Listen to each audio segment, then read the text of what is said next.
राज्यात शाळा प्रवेश उत्सव साजरा होत असताना मुख्यमंत्री देवेंद्र फडणवीस यांच्या पालकत्वाखालील गडचिरोली जिल्ह्यात मात्र वेगळेच चित्र पाहायला मिळालं। प्रस्तावित विमानतळासाठी सुपीक शेती अधिग्रहित करण्याच्या विरोधात हिरापूर आणि गुरवडा येथील विद्यार्थी, पालक, महिला आणि शेतकरी यांनी शाळेच्या पहिल्याच दिवशी वर्गात जाण्याऐवजी आंदोलनाचा मार्ग स्वीकारत प्रवेश उत्सवावर बहिष्कार टाकला।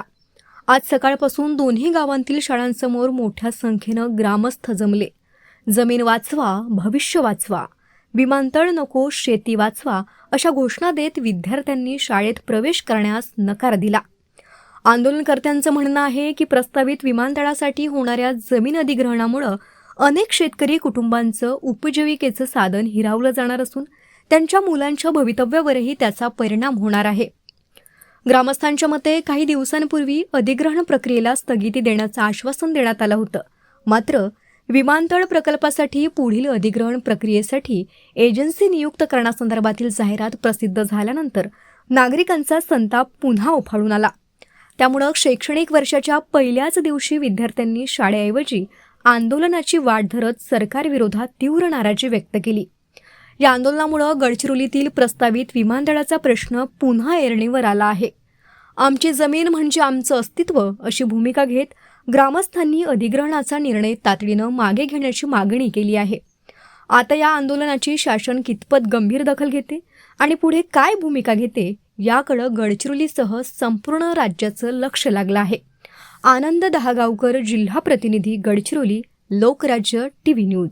पुढील आदेश येईपर्यंत आम्ही कोणतीही प्रक्रिया सुरू करणार नाही अशा पद्धतीचं आंदोलन आमचा तो तिथं थांबवण्यात आला लेखी स्वरूपात देऊन। परंतु आज आंदोलन थांबल्यापासून परत आता 1 महिन्याच्या जवळपास 1 महिना होत आहे, पण त्या 1 महिन्यामध्ये अजूनही ते कोणता निर्णय घेतला नाही किंवा आमचा JR सुद्धा रद्द झाला नाही।